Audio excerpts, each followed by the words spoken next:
Sweet home na ang 18 Philippine pond turtles na ipinuslit ng isang Hong Kong national noong Pebrero. Bantay sarado ng mga otoridad ang mga pagong dahil higit 100 na lang pala ang nabubuhay sa species na yan. Ikwento mo, June Loyola. Kakaibang bagahe ang bumida kanina sa NAIA Terminal 2. Sama-sama sa isang kwadradong kahoy ang 18 Palawan sea turtle na ito. Balik bansa ang mga maliliit na pagong. Halos 3 buwan matapos ipuslit sa Hong Kong noong Pebrero 8 ng isang Hong Kong national na kinilalang si John Wenwei. If it disappears in Palawan, it's extinct in the whole world. Endangered na ang mga Palawan pond turtle na nasa 120 ayon sa DENR. Isa ito sa mga itinuturing na rare o pinaka hindi kilalang uri ng pagong. Isa sa mga marka nito ay ang manipis na yellow band hanggang sa brown nitong ulo. Mayroon din itong yellow spot sa magkabilang panga.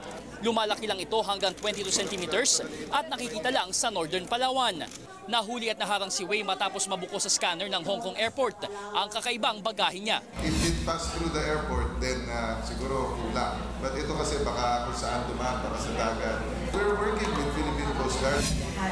Pagamat nahuli ng sospek, hindi pa malinaw kung paano o sino ang kakutsaba ng Chinese national para maipuslit ang mga endangered na pagong. Pero sa mga paunang investigasyon, sa NAIA Terminal 3 daw sumakay ang sospek sakay ng Cebu Pacific papuntang Hong Kong.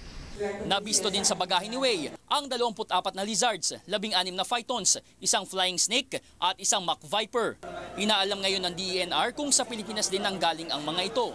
May multang 1 milyong piso at 6 na taong pagkakakulong ang parusa sa mga lalabag sa Republic Act 9147 o Wildlife Conservation and Protection Act. June Loyola, News 5.